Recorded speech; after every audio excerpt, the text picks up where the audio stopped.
Hvala svima koji verno prate naše dokumentarce i podržavaju rad kanala Srpske bitke.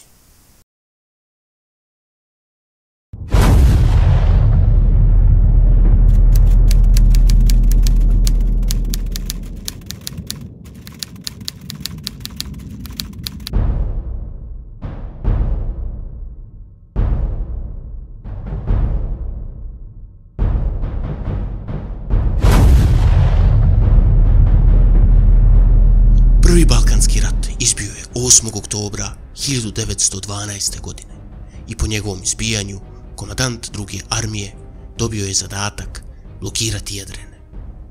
Jedrene se nalazilo na možda najbitnijoj saobraćajnici u Trakiji, na ušću Tundže u Maricu. Ovaj grad je još od svoje najranije istorije pretvoren u značajnu tvrđavu. U toku Rusko-Turskog rata između 1877. i 1878. godine Jedrene je pretvoreno u pojasnu tvrđavu sa 26 reduta, koja je trebalo da zatvori pravac prema Carigradu. Za podizanje tvrđave iskorišćene su pogodne topografske karakteristike zemljišta, okolni brežuljci i rečni tokovi reke Marice, Tundže i Arde. Također, po izbijanju mladoturske revolucije, Jedrene je predviđeno kao stub odbrane od balkanskih naroda.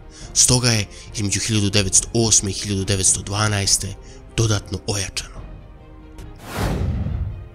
Kada je otpočeo rat, radovi na modernizaciji tvrđave u tipu stalne fortifikacije povereni su nemačkim vojnim inženjerima. Još nisu bili završeni, međutim i dalje je bila gotovo nepremostiva prepreka za balkanske saveznike koji nisu imali tehnologiju da se bore protiv ovakvih fortifikacija.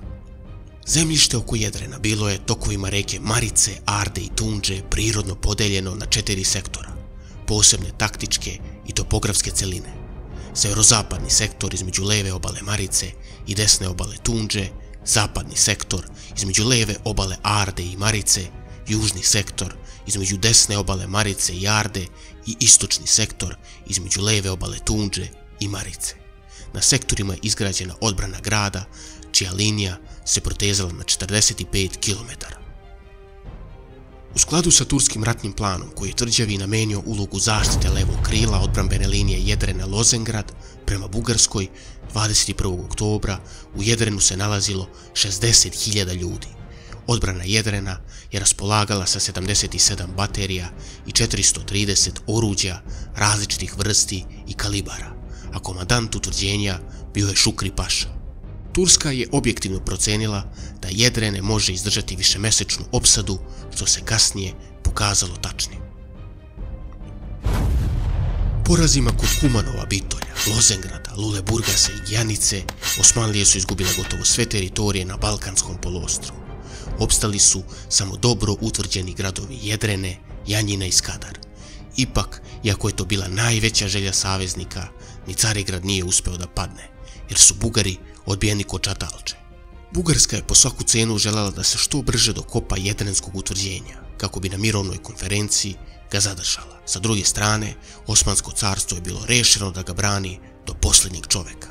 Tako da od februara 1913. godine glavne snage bugarske vojske operišu kod Jedrena. Također, važno je napomenuti da je srpska druga armija pod komandom čuvenog generala Stepe Stepanovića nakon Kumanovske bitke, kojom je rasvetljena sudbina rata u Makedoniji, došla u pomoć bugarskim snagama u okolini Jedrena. Po dolasku u Mustafa Pašu, Stepa Stepanović je od komandanta opsade Nikole Ivanova određen za komandanta severozapadnog i zapadnog sektora. Bugarski narod je toplo pozdravio dolazak srpskih divizija na Trakijsko bojište. Divizija koje su u velikoj meri izmenile situaciju u korist Bugarske. Njegova osjećanja izrazio je u svojoj zapovesti komandant druge armije.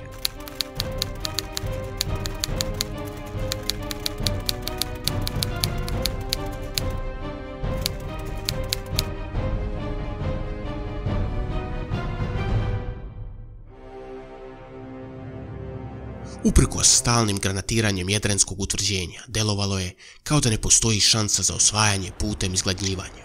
Bugarska vrhovna komanda puno puta je odbijala predloge da se na juriš osvoji grad, jer se procenjivalo da će žrtve brojati preko 20.000 i da bi uspeh tada bio neizvestan. Neko je tada morao preuzeti odgovornost, a taj neko bio je Đorđe Vezov, koji je postao komandant istočnog sektora. Do napada će doći baš na ovom delu bojišta jer je bio najlošije branjen. Plan je bio da se tajno čitava artiljerija prenese na istočni sektor, što je i učinjeno tokom februara 1913. godine, a tokom marta temeljno su izvršene sve pripreme i napad je otpočet 24. marta. Uveče, odmah po izlasku meseca, na celom istočnom sektoru je otpočela snažna artiljerijska priprema u trajanju od 15 minuta u kojoj je prvi put učestvovala celokupna artiljerija sektora. Dejstvujući po razrađenom planu za noćni napad, opsadna i poljska artiljerija su nanele teške gubitke turskoj pešadiji i poslugama turskih baterija.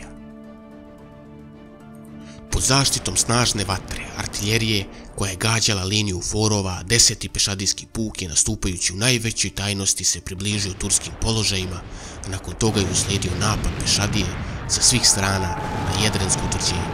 Najžešće borbe vodile su se na istočnom sektoru, ali i na severozapadnom, gdje je Timočka prva divizija dejstvovala.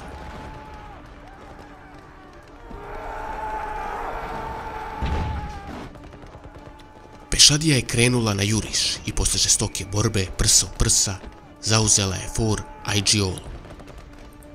Artiljerija je zatim vatru prenela na 200 metara u dubinu i nepokretnom zaprečnom vatrom sprečavala protiv napad turskih snaga.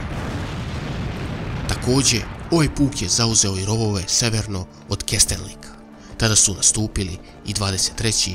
i 53. pešadijski puk i pritisli Turke koji se povlače prema gradu. Padom forova Ajđiolu i Ajvaz Baba je rešena sudbina tvrđave. Napadi 43. i 32. kao i 29. pešadijskog puka na forove Kestenlik, Kuru, Česma i Ildiz bili su od drugostepenog značaja. Turske snage, pruživši neznatan otpor, u neredu su se povukle ka gradu, pa su bugarske snage za kratko vreme zauzele u liniju forova. Po naređenju komandanta istočnog sektora, Stepa Stepanović je svojim trupama na severozapadnom sektoru naredio energičan napad.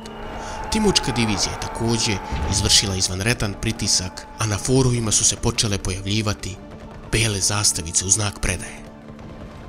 Stepa Stepanović je naredio svojim trupama da ne ulaze u grad, jer su sa svih strana dolazile informacije da unutar njega vladaju razne zarazne bolesti. U duhu zapovesti komandanta opsade, pukovi Timočke divizije prvog poziva su se prikupili na liniji forova. Usled razvoja događaja na pravcu dejstava glavnih savezničkih snaga, naglo je slabila vatra sa turske strane, a onda je počelo prvo pojedinačno, a zatim grupno povlačenje turskih vojnika, što je rezultiralo napredovanjem savezničkih snaga i na zapadnom i na južnom sektoru. Uskoro su se na svim sektorima pojavili turski parlamentari radi prekida operacija i predaja tvrđave. Oko 12 časova predao se i komandant turskih snaga u Jedrenu, Šukri Paša, kojeg je zarobio major srpske vojske Milovan Gavrilović. Gubici sa obe strane bili su žestoki, oko 60.000 osmanskih vojnika bilo je zarobljeno, a od toga preko 2.000 oficira i 14 generala. Sa savezničke strane stradalo je oko 1.500 vojnika i preko 6.500 je bilo ranjenih.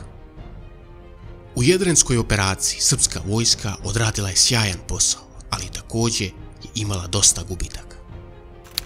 Timočka divizija imala je 91 mrtvog i 375 ranjenih vojnika, dok broj turskih žrtava na njenom sektoru je iznosio 943 poginula vojnika i 260 ranjenih. Broj zarobljenih je zaista impresivan. Čak 13.330 turskih vojnika palo je u zarobljeništvu. U trodnevnim borbama za Jedrene, Dunavska divizija drugog poziva je imala 198 mrtvih, 768 ranjenih i 5 nestalih vojnika. Broj poginulih turskih vojnika na njenom sektoru nije poznat, a zarobljena su 63 turska oficira i 2500 vojnika.